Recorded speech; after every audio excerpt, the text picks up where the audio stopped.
তো চলুন আজকে রাজহাঁস সম্পর্কে বিস্তারিত জানা যাক। আমরা সবাই রাজহাঁস দেখেছি। এদের সুন্দর সাদা পালক আর রাজকীয় চালচলন দেখে যে কেউ মুগ্ধ হতে বাধ্য। কিন্তু আপনি কি জানেন এই শান্ত ও সুন্দর পাখিটি আপনার আসলে কতটা বিপজ্জনক হতে পারে? কিংবা এরা কেন সারা জীবন কেবল একজন সঙ্গীর সাথেই কাটায়? আজ আমরা রাজহাঁসের এমন কিছু অবিশ্বাস্য ও অদ্ভুত রহস্য উন্মোচন করব যা আপনি আগে কখনো শোনেননি। শুধু তাই নয়, ভিডিওর শেষে আমরা জানাবো কিভাবে রাজহাঁস পালন করে প্রতি মাসে লক্ষ টাকা আয় করা সম্ভব। তাই ভিডিওটি একদম শেষ পর্যন্ত দেখুন। মানুষের মধ্যে ভালোবাসার কমতি থাকতে পারে, কিন্তু রাজহাঁসের মধ্যে নয়। এরা মনোগ্যামাস, অর্থাৎ সারা জীবনের জন্য কেবল একজনকেই সঙ্গী হিসেবে বেছে নেয়।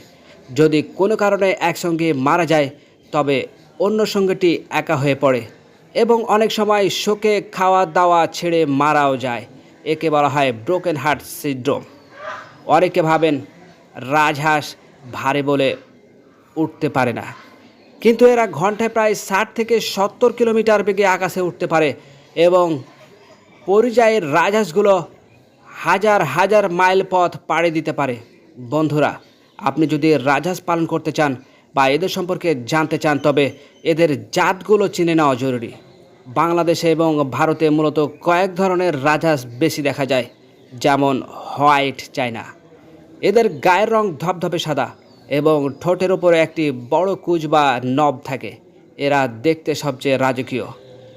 আরেকটি জাত হচ্ছে ব্রাউন চায়না, সাদা চায়নার মতোই, তবে এদের গায়ের রং খয়েরি বা ধূসর হয়। আরেকটি জাত হচ্ছে আফ্রিকান গিজ। এরা আকারে বেশ বড় এবং মাঝারি হয়। এদের গলার নিচের চামড়া ঝোলানো থাকে, যাকে ডিউলাপ বলে। আরেকটি জাত হচ্ছে মিউট সোয়ান। এটি খাঁটি রাজহাঁস, যা ইউরোপে বেশি দেখা যায়। এরা সাধারণত কোনো শব্দ করে না, তাই এদের মিউট বলা হয়। এবার আসি সবচেয়ে আকর্ষণীয় বিষয়ে। আপনি কি জানেন রাজহাঁসের খামার এখন একটি অত্যন্ত লাভজনক ব্যবসা? কেন মানুষ এখন মুরগি বা পাতিহাঁস ছেড়ে রাজহাঁস পালনে ঝুঁকছে? চলুন হিসাবটা বুঝে নেওয়া যাক। কম খরচ, বেশি লাভ। রাজহাঁস মূলত তৃণভোজী। এদের খাবারের 70% আসে সাধারণ ঘাস, লতা গুল্ম বা শাকসবজি থেকে। তাই বাজারে কেনা ফিডের পেছনে খরচ অনেক কম। রোগ বালাই নেই বললে চলে। সাধারণ মুরগি বা হাঁসের মতো রাজহাঁসের সহজে কোনো রোগ হয় না। এদের রোগ প্রতিরোধ ক্ষমতা অসাধারণ। শুধু সবাই মতো ডাক প্লেগ ও কলেরার ভ্যাকসিন দিলেই চলে। ডিম ও মাংসের চড়া দাম। একটি রাজহাঁস বছরে 40 থেকে 60টি ডিম দেয়। প্রতিটি ডিমের বাজার মূল্য 100 থেকে 150 টাকা। আর একটি পূর্ণবয়স্ক রাজহাঁস 5 থেকে 8 কেজি ওজনের হয়, যা বাজারে 3000 থেকে 5000 টাকায় বিক্রি হয়। খামার শুরুর টিপস। আপনি যদি শুরু করতে চান, তবে 1 জোড়া বা 2 জোড়া বাচ্চা নিয়ে বাড়ির ছাদে আঙ্গিনায় ছোট পরিসরে শুরু করতে পারেন। বড় খামারের জন্য চারণভূমি বা জলাশয় থাকলে সবচেয়ে ভালো হয়। সব ব্যবসায় যেমন ভালো দিক আছে, তেমনি কিছু চ্যালেঞ্জও রয়েছে। রাজহাঁস পালনের আগে 3টে বিষয় মাথায় রাখবেন। রাজহাঁস কিন্তু প্রচণ্ড চিৎকার করে, অর্থাৎ পাহারাদার হিসাবে এরা দারুণ। বাড়িতে চোর বা অপরিচিত কেউ এলে এরা চেঁচিয়ে বাড়ি মাথায় করে। তবে ঘনবসতিপূর্ণ এলাকায় প্রতিবেশীদের সাথে এতে সমস্যা হতে পারে, তাই ভেবেচিন্তে আপনি রাজহাঁস তুলবেন। এরা কিন্তু হিংস্র প্রাণের মতো আচরণ করে। শিয়াল, বেজি বা বিড়াল এদের শত্রু।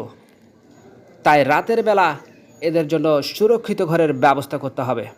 ডিম ফোটাতে সমস্যা। রাজহাঁস অনেক সময় ডিমে নিজে তা দিতে চায় না। তাই ভালো লাভের জন্য ইনকিউবেটর মেশিন বা দেশি মুরগি দিয়ে ডিম ফোটালে বুদ্ধিমানের কাজ হবে। তো বন্ধুরা, রাজহাঁস পালন করবেন, ভালো কথা। তবে একটা বিষয় কিন্তু অবশ্যই মাথায় রাখবেন, কারণ রাজহাঁস খুব সেনসিটিভ একটি জিনিস, অনেক দামি একটি জিনিস। রাজহাঁস যদি আপনি পালন করেন, যদি কোনো অভিজ্ঞতা না থাকে, তবে কিন্তু আপনি সীমিত পরিসরে নেবেন। অবশ্যই সেটা 1 জোড়া হতে পারে, 2 জোড়া হতে পারে, 3 জোড়া হতে পারে। তো সেক্ষেত্রে আপনি চেষ্টা করবেন অল্প পরিসরে নেওয়ার, কারণ প্রথমেই যদি আপনি বেশি পরিমাণে নিয়ে ফেলেন, তাহলে যে কোনো একটি সমস্যায় পড়ে আপনার শখের রাজহাঁসের খামারটি ধ্বংস হয়ে যেতে পারে।